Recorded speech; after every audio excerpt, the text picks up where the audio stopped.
Miss mo ako, pero iba ang pinakasalan mo! Pananagutan kita, pero kahit kailan, hindi kita pwedeng ibigin! Oo, aminin ko, mahal kita, nang dahil sa salapi mo! At nang dahil sa pag-ibig ko sa'yo, handa akong pumatay at mamatay! Katawan ko lang ang minahal mo, at hindi ang pagkatao ko! Mr. Romantico. Kumusta po kayong lahat, mga giliw naming tagapakinig? Inaanyayahan ko po kayong pakinggan ang pagsasadula ng mga liham kasaysayan ng pag-ibig na padala ng ating mga taga-subaybay at bibigyan buhay ng inyong mga paboritong bituin sa radyo. Mga kasaysayang nagtatampo ng mga pusong sugatan, mga pusong sawi, at mga pusong punong-puno ng pagmamahal. Lahat pong yan dito sa ating tulang. Mr. Romantico.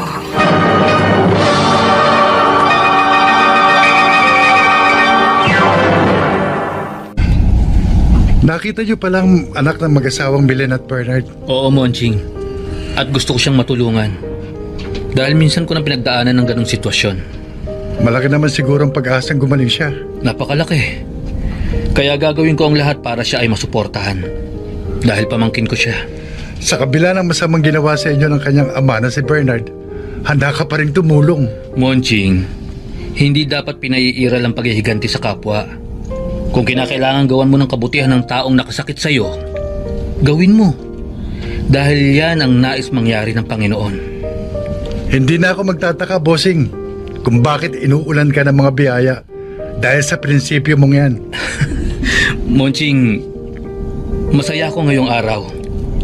Sobrang saya ko. Dahil sa wakas, nagkaharap na kami ni Papa Danilo. Habang nagdadrive ako, bossing, interesado akong malaman kung anong naganap sa muli niyong pagkikita ng inyong ama. Makinig ka. At baka habang nagmamaneho ka, bumuhos din ang luha sa iyong mga mata.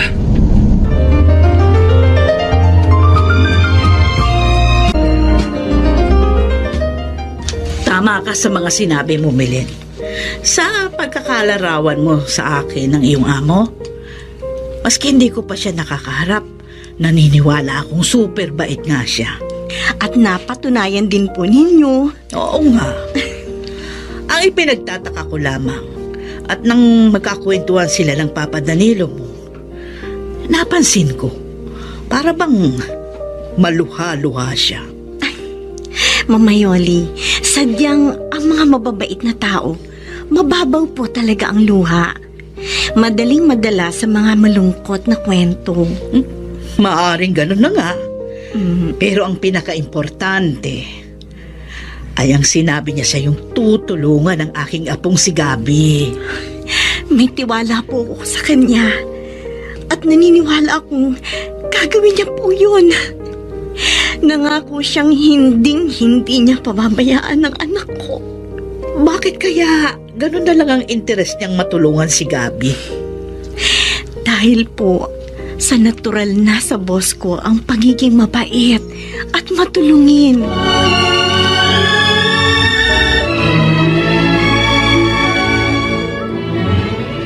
Dumiretso na ako dito sa Memorial Homes para makiramay, Sanya. Attorney Montes.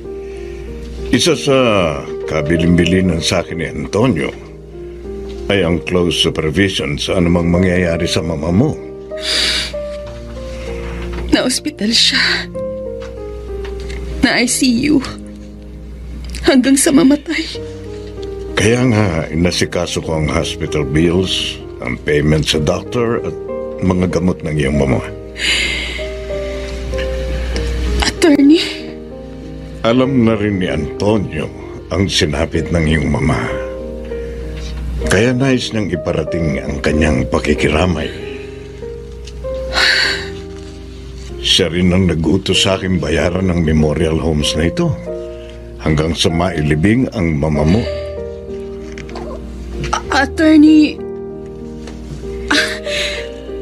bakit ginagawa ni Antonio de las Heras lahat ng tulong na ito? Dahil kapamilya na ang turing niya sa iyo mulat sa pool. Sa kabila ng lahat.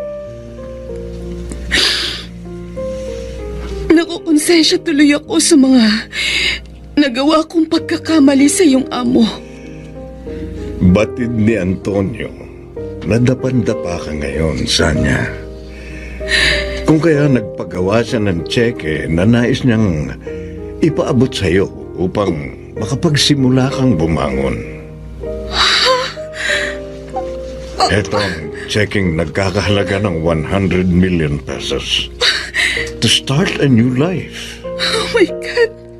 Ang request ni Antonio, magpatayo ka ng sarili mong derma clinic.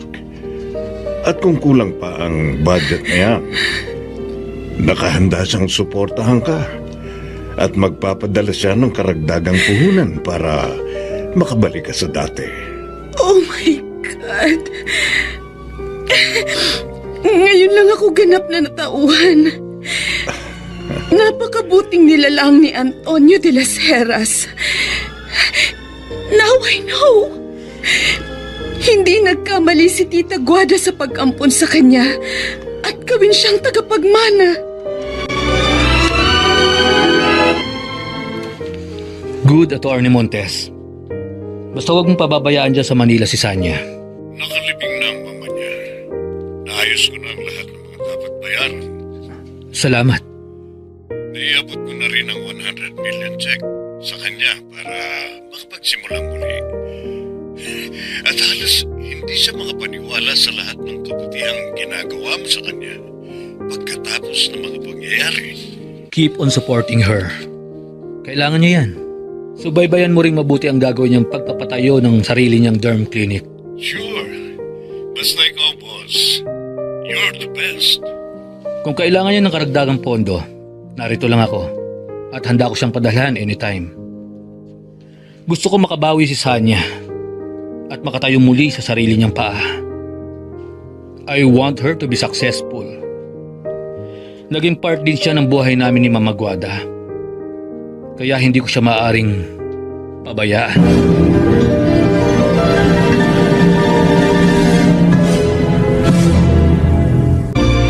At naniniwala kayo sa pambobola ng mayabang na yon? Bernard! Pinadadama lang kayo ng Antonio de las Heras na yon eh. Pero hindi yun ang totoo niyang pagkatao. Puro forma lang at pagbabalat kayo lang ang nakikita ninyo. Nang magkaharap kami, naramdaman ko sincero siya sa kanyang mga sinasabi. Sa tandaan niyong yan, nadadenggoy pa rin kayo, mama? Ang masama mong pag-uugaling yan ay kinakailangang wakasan na! Nabola na nga kayo ng todo ng mapagkunwaring yon! Para sa akin, hindi siya mabuting tao! Isa siyang hambog! At kinukuha niya lang ang loob ng bawat mga kasalamuhan niya! Malalaman ko, may dahilan siyang tinatago! Pero matutuklasan ko rin kung ano ang tunay niyang motibo sa mga ginagawa niya ito! At natitiya ko para sa pansarili niya lang intensyon! Si Sanya ang tumatawag. Bakit kaya? Hello? Good morning to a very good Samaritan. Sanya? Gusto kitang pasalamatan sa lahat ng mga good deeds na sinishare mo after ng nagawa ko sa inyo ni Tita Guada. Huwag na natin pag-usapan ng nakaraan. Tapos na yon. I salute you for that, Antonio. Napakabait at napakabuti mong tao. Kaya gusto ko rin makabawi sa lahat-lahat. Ang gusto ko lang, matapos na ang pinatatayo mong derma building at magkaroon ka ng magagaling na dermatologist para makilala ng gusto ang clinic mo. Yes, I will do my best, Antonio. Hindi ka mabibigo sa gusto mong mangyari. After all, sobrang thankful ako sa inyo dahil hindi ka naging judgmental sa mga nagawa kong pagkakasala sa inyo ni Tita Guada. Kaya umasa ka.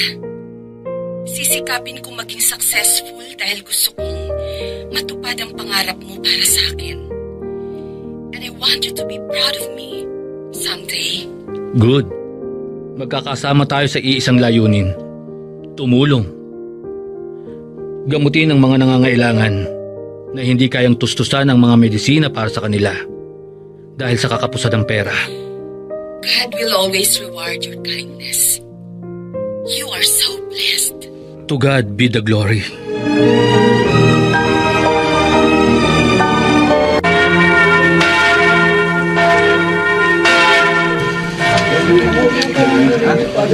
Bossing, Yes, Monching. nakailan linggo na tayo nagsisimba. Di mo tatapos ang mesa. Hindi kagad tayo maalis. May hinihintay ako. May kausap kayo? Hindi. Wala. May inaabangan lang ako. At sa ilang beses nating pagsisimba, hindi ko na siya nakikita. Sino, bossing? Ang may-ari ng kwintas na suot kong ito, Rosary? ang nagbigay sa akin nito. Na madalas, siyang nagliligtas sa akin sa maraming pagsubok at kapahamakan. Sino? Si Lola Veronica. Hindi ko na siya nakikita. Tagal na ata yung bossing. Tama ka. Baka dahil sa katandaan, wala na rin siya. Ayokong mawalan ng pag-asa. Naniniwala akong magkikita pa rin kaming muli ni Lola Veronica.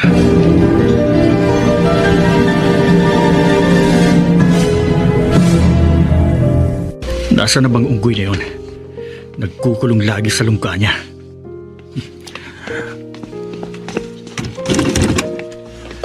Papa? Halika nga! Papa! Ilang beses ko bang sasabihin sa'yo na huwag mo akong tatawagin Papa? Dahil ikinahihiya kitang maging isang anak! Ha? Itong tandaan mo. Huwag kang maniwala sa pangako sa'yo ng Antonio de las Heras na yun na magagamot ka pa at magbabago pa yung anyo mo! Naiintindihan mo ba ako? Ha? Ha? Anong ginagawa mo sa anak mo? Hindi ko to anak! Bitiwan mo si Gabi! Huwag mo siyang sasaktan! Bitiwan mo anak ko! Gabi! Gabi! Gabi, anak ko! Mama! Sige! Magyakapan kayong mag-ina. Hindi na ako konforme sa patuloy mong paghama at pananakit at panlalait sa sarili mong anak! Hindi ko anak ang mukhang unggoy na yan! Anak yan ng demonyo! Anak ba siya ng demonyo? Yan ba? Yan bang turing mo sa kanya? Anak ng isang demonyo! Si Gabi! Anak ng demonyo! Oo! Anak siya ng isang demonyo! Anak ng demonyo! Kung ganon, tama ka! Tama ka, Bernard! Anak nga siya ng demonyo! Dahil ang kanyang ama ay isang demonyo na katulad mo! Halika nga! Ay! Iwan mo ano ba? Bawiin mong sinabi mo! Hindi! Bawiin mo! Hindi! Bawiin mo! Ikaw may sabing anak siya ng isang demonyo! At ikaw ang ama niya! Kaya ikaw rin ang tumawag ng demonyo sa sarili mo! Bawiin mong sinabi mo! Bawiin mo! Dahil hindi ako isang demonyo! Hindi ako demonyo! Hindi ko na mababawi ang sinabi ko! Dahil yun mismo ang nakikita ko sa'yo! Hindi ka lang demonyo! Kung hindi, isa kang halimaw! Halimaw! Halimaw ka! Halimaw pala, ha? Halimaw pala ako, ha? Tama na po! Huwag na kayong mag-away! Papa, huwag niyo na po sasaktan si Mama. Maawa po kayo sa kanya. Kayong dalawa! Pumadya kayo sa kabaho kong ito!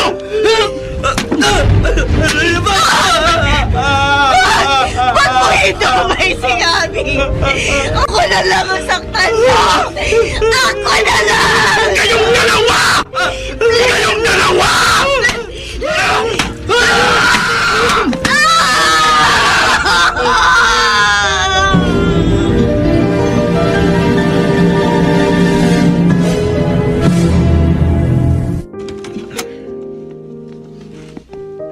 Mabutit lumabas ka na ng silid niyo. Mama, Narinig kong nag-iiyakan ng iyong mag-ina. Mukhang sinaktan mo silang pareho. Gusto ko silang saklolohan pero nakalakang pinto kaya hindi ako makapasok. dinidisiplina ko lang sila. Huwag na kayong makialam. May pakialam ako dahil dito kayo nakatira sa pamamahay ko. Noon ko pa ginustong bumukod kami. Para mawala na kami sa paningin ninyo na makakilos kami ng normal at malaya. Ano bang dahilan at sinaktan mo sila? Dahil sa mga maling prinsipyo, hindi kami magkasundo ng manugang ninyo nang dahil sa inyong apo. Apo ko! Na anak mo! Apo ninyo! Pero hindi ko anak! Bernard! Alam niyo na mula pa nang isirang si Gabi! Hindi ko na siya kinikilalang anak! Itinatakwil mo ang sarili mong laman. Pareho lang ang dugo na nananalaytay sa inyong mga ugat dahil kayo ay mag-ama. Kaya pagbalik-balik na rin man ang mundo, hindi mababago ang katotohanan yan! Pwede ba? Huwag niyo na ipagpilitan sa akin ng isang bagay na hindi ko kayang tanggapin! Dahil sa itsura niya, kaya patuloy mo siyang nilalait at hinahihiyak! Tama kayo! Hindi ba ganyan din ang ginawa ninyo ko? Dahil mukha siyang unggoy! Kaya kasama namin kayo sa pagdusta sa kanyang pagkatao! Wag mo! Damay si Marco sa usapang ito! Dahil nakokonsensya kayo! Kapag nakikita niyo yung ginagawa ko kay Gabi! Ano yung ginagawa kay Marco noon? Tumigil ka! Pareho lang tayo ng pag-uugali, ma! Sa iyo ako nagmana! Kaya kung tutuusin, wala kayong dapat ikagalit sa akin dahil sinusundan ko rin ang klase ng masamang ugali ninyo! Lapastangan! Ha? Bakit? Masama bang gawin ko ang dati niyong ginagawa noon kay Marco? Kung ano man ang nagawa ko sa kanya, sinabi ko na sa inyo na matagal ko na pinagsisihan yon. At kung may babalik ko lang ang panahon, mas gugustin kong kapiling natin siya ngayon at hindi ko nalalaitin dahil nakita ko wala siyang kasalanan. Pero patuloy nating hinusgahan, inape at nilapastangan ang kanyang pagkatao. At ngayon, Bernard, ngayon, nasasaktan ako sa ginagawa mo kay Gabi. Nakikita ko ang dati kong sarili sa iyo na walang awang dinusta pagkatao ni Marco. Kaya labis-labis ako nagsisisi sa aking nagawa. Sobra kong pinagsisihan ang lahat. Magsisimang kayo! Huli na!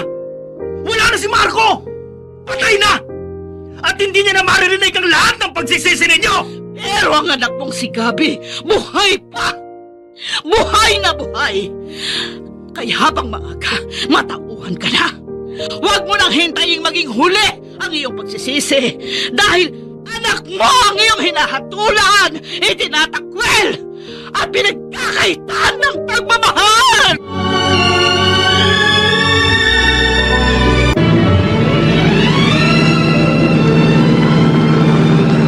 Bossing, masaya ako na nagkaayos na kayo ni Sanya.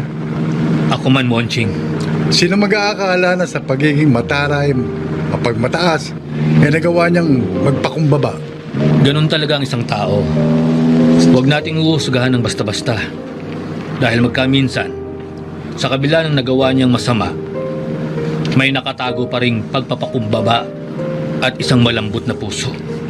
Sa mga ginagawa niyo, kahit gaano katigas ang puso ng isang tao, sigurado ako lalambot. Kasi iba ka eh. Ikaw talaga, Monching. Totoo naman lahat ng sinasabi ko, bossing eh. Kapag ang isang taong may masamang intensyon sa'yo at siya ay pinagdasal mo, umasa kang babaguhin siya ng Panginoon. Walang imposible sa Kanya. Kaya huwag ka nang magtaka sa mga ikinikilos ngayon ni Sanya. Tama ka, bossing. Pero, teka lang, saan ba talaga tayo pupunta? Sa simbahan. Simbahan? Hindi naman linggo ngayon ah, walang misa. Matagal na kasing nagpalit ng kura paroko at gusto ko rin makilala siya ng lubusan. Ah, okay. Tuloy, may mahalagang sadya ako sa kanya. Gusto ko magbigay ng donasyon sa simbahan.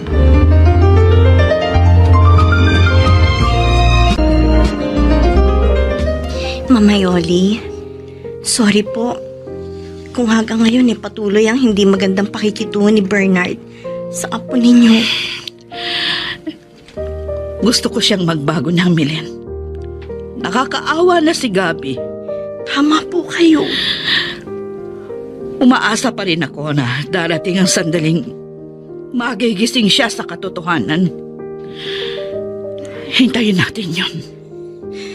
Darating pa po kaya ang pagkakataong iyon?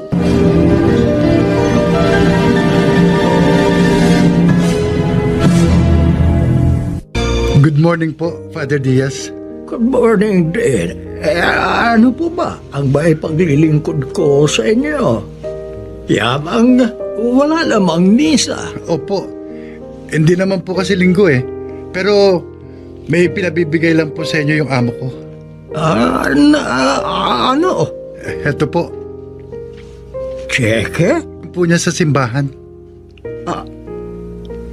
Pero napakalaki ng halagang ito. 100,000 piso nga po ang nakalagay dyan. Maaari ko bang makilala para mapasalamatan ng personal ang taong tinutukoy mo? Aba, opo. Hindi ko mabasa ng maayos ang pirma niya dito sa cheque. Siya po si Sir Antonio de las Heras. Antonio de las Heras? Opo. Popular ang pangalan niya na nakabili ng Hacienda Esmeralda. Tama po kayo.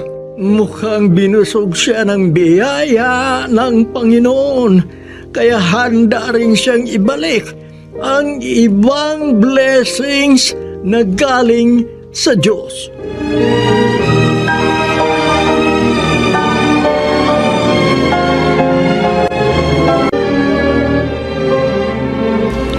Tama po kayo, Padre Diaz.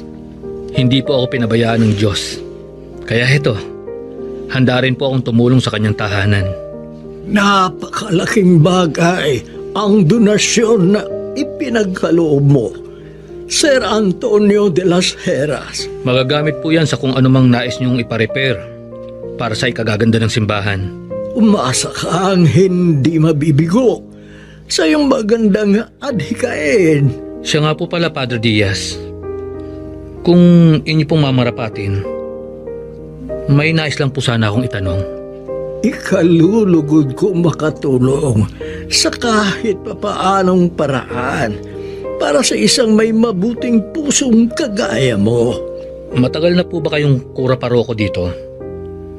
Kasi ilang taon din po akong nawala sa lugar na ito. Medyo matagal na rin. Magsasampung taon na. Baka sakali pong matulungan niyo ako. O kasiyahan kong makatulong sa iyo. Kilala po ba niyo si Lola Veronica? Lola Veronica? Opo. Dati po siyang namamalimos sa labas ng simbahan. Nung ako'y nag-aaral pa, nakaugalian na po naming dalawang magkwentuhan at magkumustahan. Pero laking pagtataka ko na sa aking pagbabalik, hindi ko na po siya nakikita. Lola Veronica. Sir de las Heras, ikinalulungkot kong hindi kita matulungan sa pakay mong yan.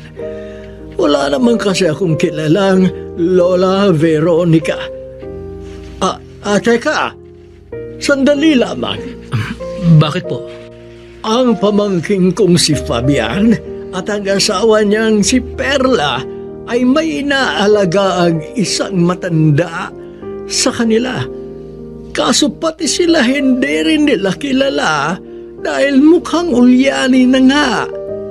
Tama, nakita raw nila sa labas ng simbahan na tila hinimatay, dala ng labis na kagutuman. Nagmagandang loob ang mag-asawa at iniuwi na lamang sa kanila upang masuportahan ang pagkain nito. Baka po si Lola Veronica yun. Maaari. Padre Diaz, maaari ko bang makuha ang address ng pamangkin ninyong si Fabian?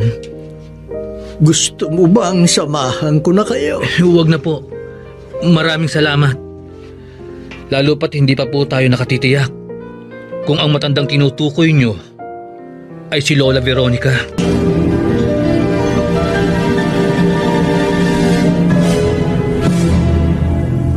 Ngayong tapos na ang class reunion, gusto kitang makausap, Benito Arcilla. Kaya ba pinaiwan niyo ako, Ma'am Camacho? Oo, Bakit po, Ma'am? dahil sa mga ginagawa mo. Dahil mula noon hanggang sa mga sandaling ito ay hindi ka na nagbago. Ma'am? Hindi ko inaalis sa isang tao ang maging mapanghusga.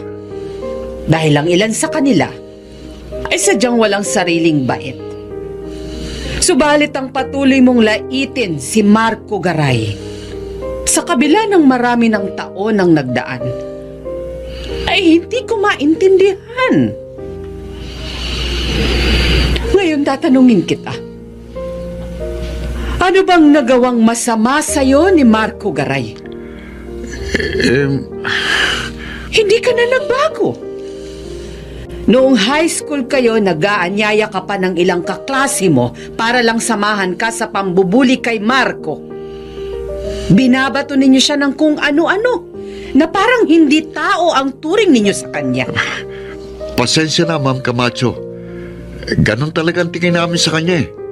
Hindi siya pangkaraniwang tao dahil sa itsura niya. So, hinuhusgahan mo ang iyong kapwa ng dahil lamang sa itsura niya?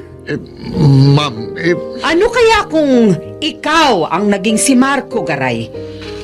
Matutuwa ka ba at matatanggap mo ang panlalait ng iyong kapwa? swerte ko dahil hindi ako naging si Marco Garay. Huwag mong bastang hahatulan ng iyong kapwa. At nang sa ganon, hindi ka rin hatulan balang araw. Pasensya na, Ma'am, pero ganito talaga ako eh. At dahil ganyan ka, wala ka ng balak na magbago? Ganon ba? Pagmasdan mo ang sarili mo. Hindi mo ba naisip na baka kaya ka na disgrasya at nalumpuy ang kanang paa mo ay dahil sa ikaw ay sinisingil ng kapalaran sa iyong mga maling gawain? Ano naman ang kinalaman ng ginawa ko kay Marco Garay sa sinapit kong ito? Lahat tayo ay naniniwala sa karma. Hindi ho karma ito, kundi isang aksidente ang nangyari sa akin. Nang habang tumatawid ako ng kalsada, biglang may humarurot na sasakyan at ako'y nabundol. Ano pa ba ang tawag mo sa sinapit mong yun? Ma'am Camacho, kung wala ka na pong sasabihin, baka pwede na kami makasibat ng misis kong si Flora. Nasa gate po siya at inaabangan na ako't nang makauwi na kami. Ay, kailan mo pa ba maiisipang magbago? Ganyan naman kayo eh. Lagi niyong ipinagtatanggol ang unggoy na si Marco Garay. Maging nung nagsisipag-aral pa kami.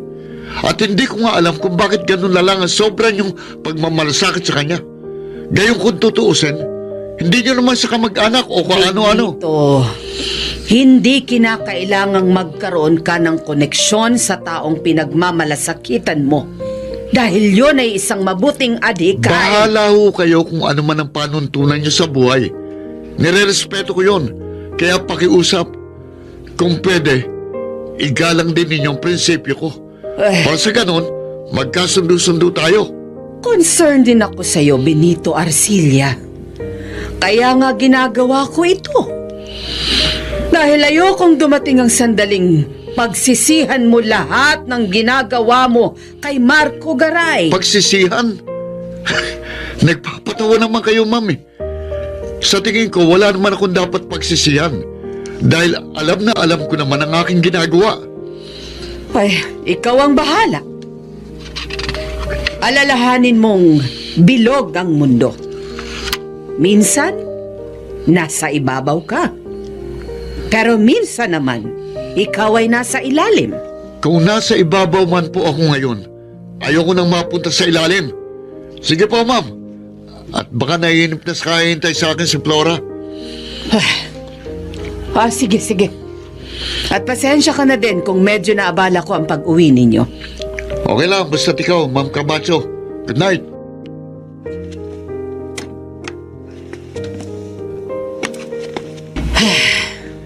Sadyang walang pagbabago si Benito Arcilla pagdating sa trato niya kay Marco Garay. Ano pa bang milagro ang kinakailangang mangyari para maliwanagan ang kanyang isipan.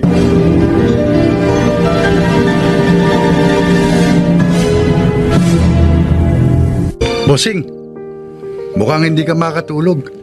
Kaya andito ka lang sa may terrace. Tama ka, Monching. May problema ba? Ang lalim ng buntong hininga mong yung bossing, ha? Nangihinayang lang ako. Dahil hindi ako nakatin sa class reunion namin. Oo nga. Pagkakataon na sana para makita mong muli ang mga dati mong kaklase. Tama ka. At bibihira lang maganap ang isang class reunion. Nagtataka nga ako kung bakit hindi na lang kayo pumunta. Sa halip na nagpadala lang kayo ng sulat. Pinag-isipan ko mabuti ang lahat. Kung dadalo ako, maaga nilang makikilala ako bilang si Marco Garay. Tumpak! At siyempre, tiyak na parang bombang sasabog sa mukha ni Benito Arcilla sa sandaling matuklasan niyang ang nilalait-lait ng si Marco Garay ay walang iba kung hindi si Antonio de las Heras na walang ginawa kung hindi ang tulungan siya at ang kanyang pamilya. Monching, hindi yun ang iniisip ko. Kasi, para sa akin, bossing, panahon ng malaman ng kumag na si Benito Arcilla na pilay na at nakasaklay na ikaw itong sobrang pagnanais na makaahon sila sa kahirapan. Monching, Bah, mantakin mo namang sobrang ginawang paghamak at pang-alipusta sa pagkatao mo ng Benito Arcilla yun. Pagkatapos, pinagmamalasakitan mo pa rin na para bang wala man lamang siya nagawang atraso sa'yo. Gayon kung tutuusin, grabe ang kasalanan niya sa pagkatao mo. hindi ko ugali ang magrebelde. At pag-isipan ng masama ang mga taong nakagawa sa akin ng panlalait. Dahil naniniwala akong hindi yon ang tamang paraan para sila ay mamulat sa katotohanan. May sariling paraan ng Diyos para sila ay magising sa katotohanan na hindi ko kinakailangan saktan ang kanilang kalooban. Wow! Pakaisipin mong mabuti, Monching. Kung sa kabila ng mga ginawa nila sa akin, gagantihan ko sila ng kasamaan, ano ba sa palagay mo ang maaaring mangyari? Daragdagan ko lamang ang galit at pagkapuot nila sa akin, hindi ba? Kaya reverse psychology ang ginagawa mo, bossing. Dahil naniniwala ka na sa paggawa mo sa kanila ng kabutihan, doon sila matatauhan. Tama ka. Kung tatablan nga sila. Monching, wala pang taong nabubuhay sa mundo na pagkatapos kang gawa ng masama ay susuklian ng kabutihan at patuloy kang kasusuklaman. Dahil lahat tayo may puso. At kapag naramdaman nating puro kabutihan at kapakanan natin ang hangad ng taong nagawa natin ng kasalanan, natitiyak ko, mabubuksan ang kanilang isipan. At malay mo, baka lalo kanilang mahalin at hangaring maging isang tunay na kaibigan. Ayun! Nagsalita ang paring wala naman sa pulpito. Ang pinakasikreto mo para mapagbago mo ang isang taong nakagawa sa'yo ng hindi maganda, patunayan mo sa kanyang handa kang tanggapin siya at mahalin sa kabila ng pasga niya sa'yo ng walang kapantay.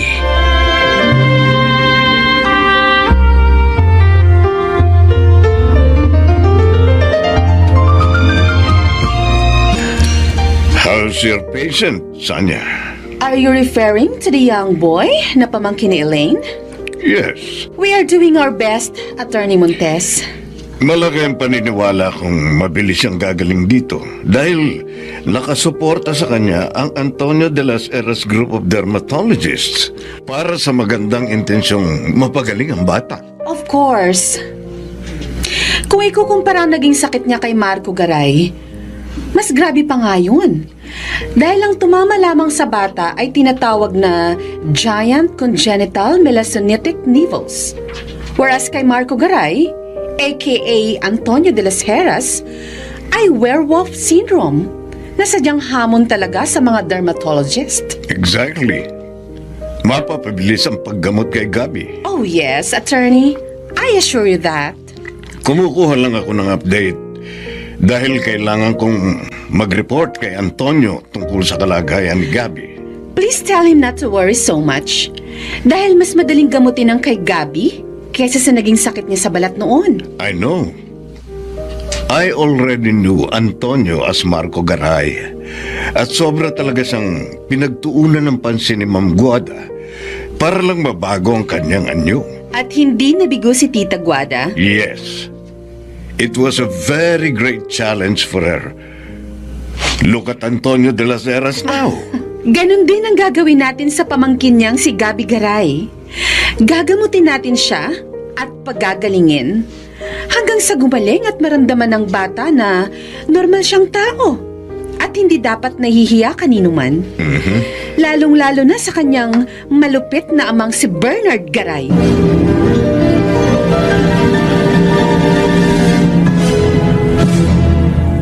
Tinanghali ka ng gising. Kape nga. O para sa yung nasa mesa. Sige.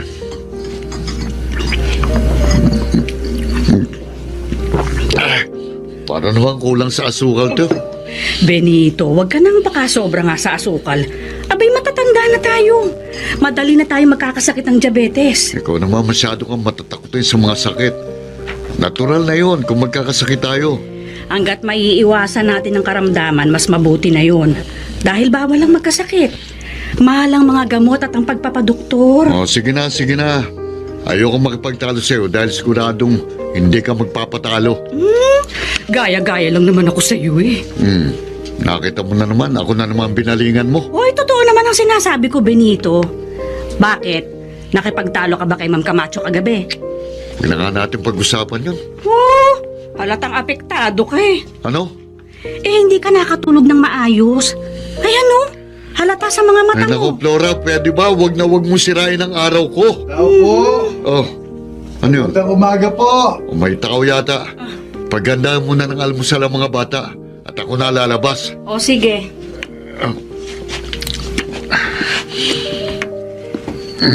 Good morning po, Sir Benito.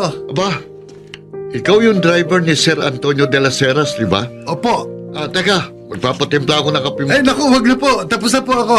Ganun ba? Opo. Ano bang atin? Ay, dala ko po yung ilang kabang bigas na karagdagang paninda nyo. Ano? Nasa L300 po. Ganun ba? Huwag ko kayo mag-alala. At may mga kasama akong magbubuhat para dalhin dito. Oning! Lambert! Ibaba nyo na yung mga bigas. Naku naman, halos hindi ko na alam kung paano namin mag-asawa pasasalamatan ng amo mo.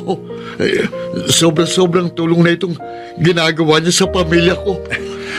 Kaya naman po, paunlarin nyo ang munting negosyo. Dahil iyan naman talaga ang gusto mangyari ng bossing ko. Napakabuti naman ni Antonio de las Heras. Mabibilang na lang sa daliri ang mga taong katulad niya. Sinabi nyo pa, talagang tumutulong siya ng gusto. Maski sa mga taong nambuli sa kanya doon. Ha? Ano ka mo? Oo, ha? May sinasabi ka? Ay, wala ho. Ay, Bistoy! Ayusing mabuti ang pagkakasalansan ng mga sakot bigas, ha? At nang huwag mahirapan si Benito Arcilla. Salamat sa amo mo. At Diyos ko, maraming salamat sa mga dumarating na blessing. Hindi ko tuloy alam kung paano ko pasasalamatan ng isang napakabait na taong si Antonio de las Heras. Kumusta sila? Walang pagsidla ng kasiyahan ni Benito Arcilla. Bossing, habang sinasalansan ni na Oning at Lambert yung sako-sakong bigas na padala mo sa kanila. Wala akong ibang hangad kung hindi ang matulungan sila. Yun na nga eh. Puro kayo tulong sa taong dumusta sa inyong pagkatao. Monching, marunong ang Diyos. Siya ang gagawa ng paraan para magbago ang isang Benito Arcilla. Kung sa bagay. Naimbestigahan mo na ba kung hindi na siya namamalimos sa kalsada? Aba, sa negosyo ba namang ibinigay mo?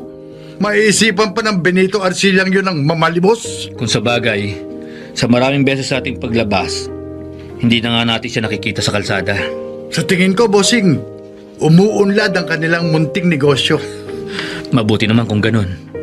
Nang maibaba nga ni ng Oning ang sako ng bigas, aba, nagkasunod-sunod na bumibili. Natutuwa akong marinig yan. At bago ako umalis, abalang-abala ang mag-asawa sa pagharap sa kanilang mga suki. Higit silang tatangkilikin dahil mas mura ang mga bigas na ibinebenta nila.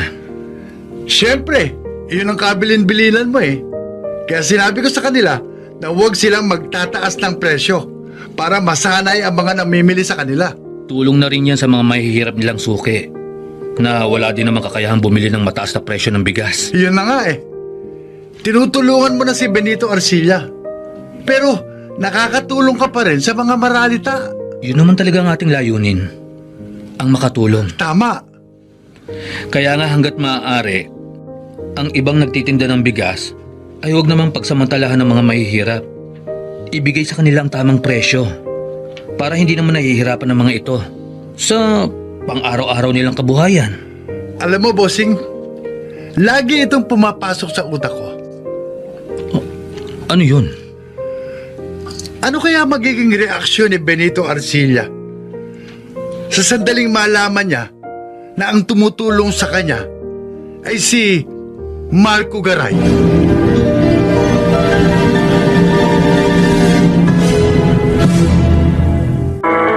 Mula nang dumating tayo dito sa Maynila, napansin ko na lagi kang malungkot. Tita Elaine? Bakit, Gabi? May problema ka ba?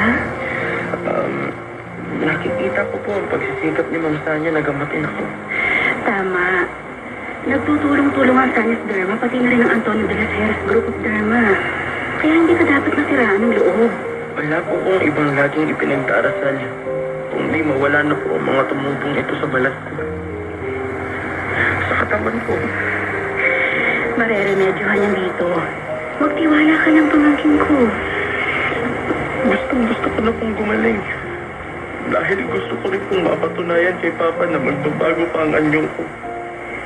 Sa sandaling mangyari yun, Gabi, I'm sure na magugulat na lang si Kuya Bernard. Tita Elaine, ang mahalaga po sa akin ay maipadaman ni Papa na anak niya rin ako. At habang may diferensya pa ang balat ko, magpapatuloy siya sa pagtakbil at pagkamuhi sa akin. Basta magpakatatag ka lang, Gabi. May malaking pagbabagong magaganap sa buhay mo. Pagkatapos kang gamutin sa derma clinic ng Sanya. Tita? Sinisiguro ko yan sa'yo.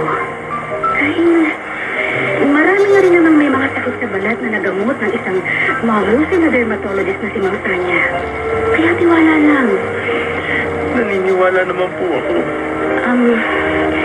Actually, may kakilala akong grabe pa sa naging sitwasyon mong kanyang naging sakit. Pero matagumpay siyang nagamot ng mahuhusay na dermatologist.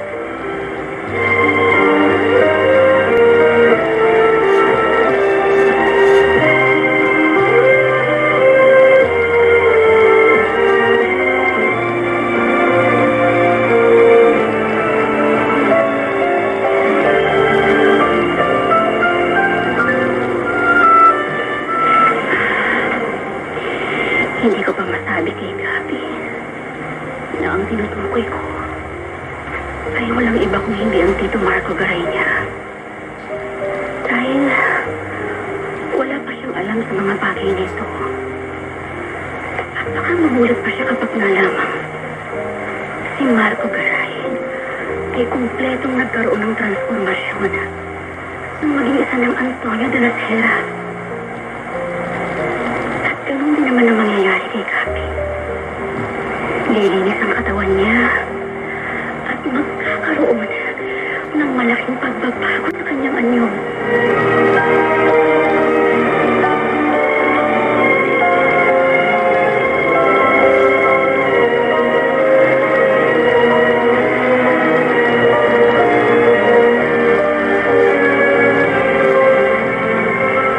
Oh, Bernard!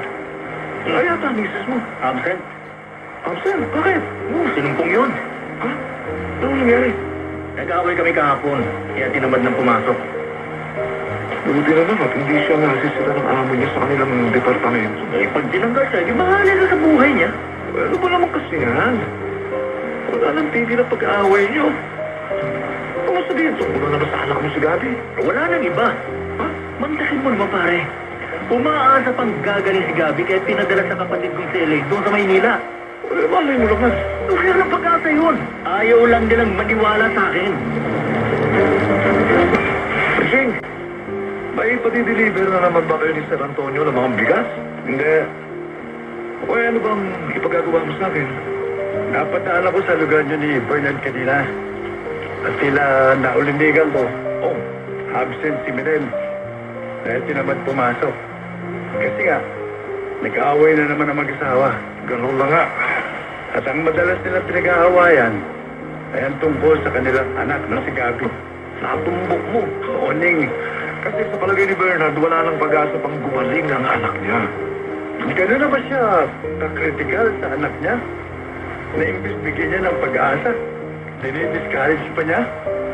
Alam mo, sa bagay, nakakita ko naman minsan ng itsura ng anak niya eh. Nag-iatid ko si Bernard sa motor. Pinatuloy ako. Pinakapi pa. Kaya nagkataong nasa kusina din yung bata. At nang makita ko, yung dali-dali nga pumasok sa kawarto. Dahil nahihiya na makita siya ng ibang tao. Uning lahat ng problema may solusyon. Tatanda mo yan. Ano ibig mo sabihin? Maliwanag ang ibig sabihin. Ang sakit ng anak ni Bernard na si Gabi, maaari pang magamot. Ha? Oo.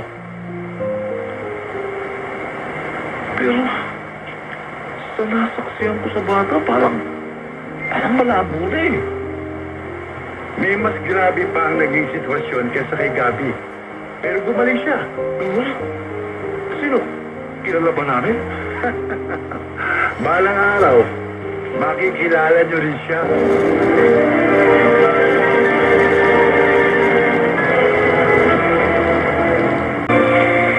Ma'am Tanya? Yes, Irene? Hindi ko maialis sa pamangkin ko si Gabi na tila po ba alinlangan pa siyang gagaling.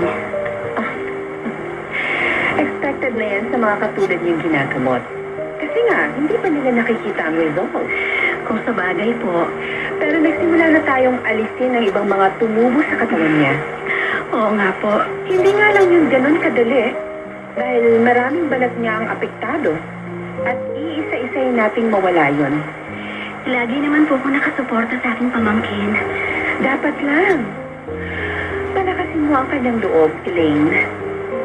We are doing our best para siya'y gumaling.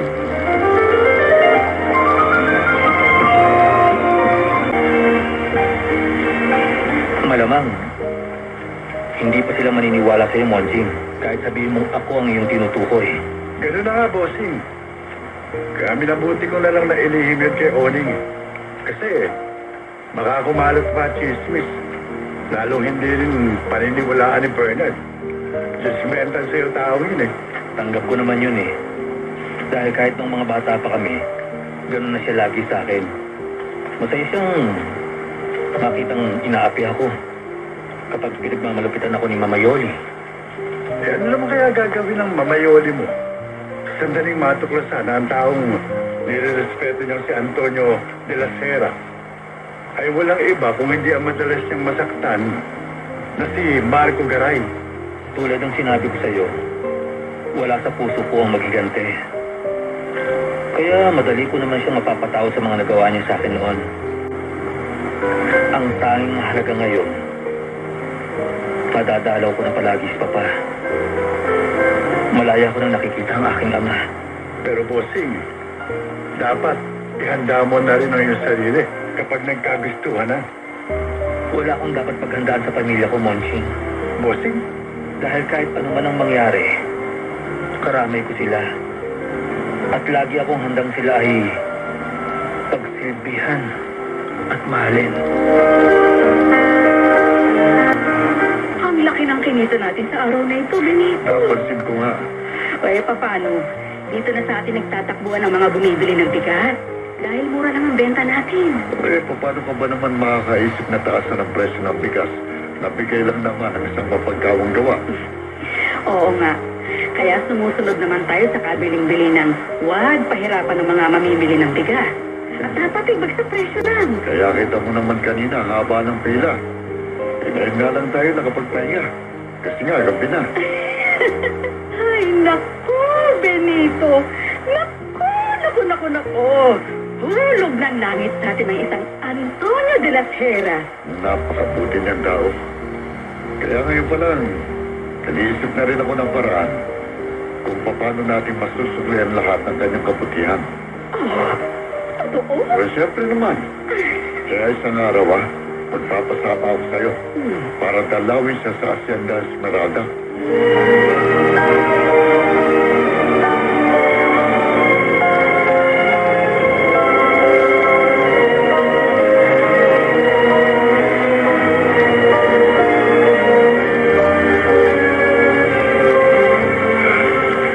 Napakabait na tao ni Antonio de las Heras.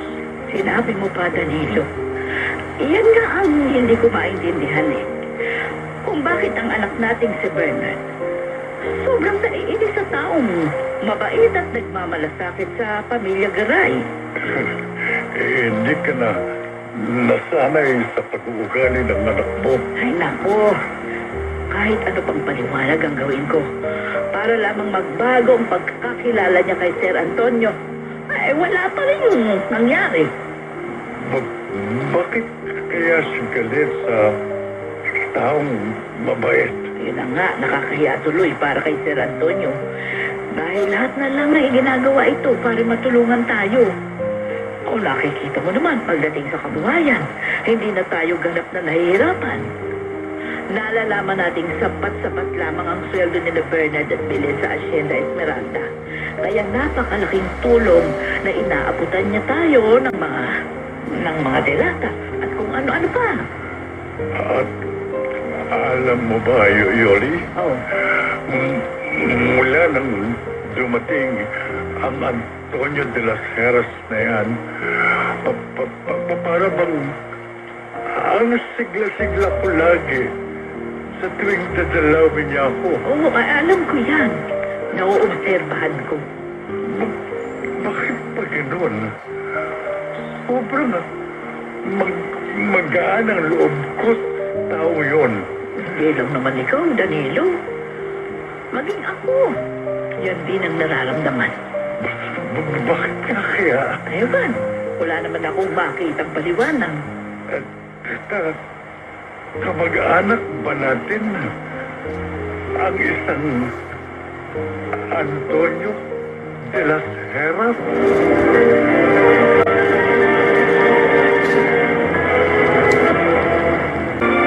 Ano ka mo, Danilo? Hindi mo mayali sa akin ang magtaka at magtanong kung siya ba ay kamag-anak natin. Ano ka ba? Wala tayong kamag-anak na kasing yaman ni Sir Antonio. Iyon na nga. Ang nakapagtataka. Sadyang matulungin lang yung tao. Sana naging anak natin ang isang katulad niya. Danilo? Siguro, ang saya-saya ko. Naiintindihan ko ang iyong nararamdaman. Kaya ka nakapagsasalita ng ganyan. Sino bang magulang niya? Natitiyak ko, ipinagmamalak siya.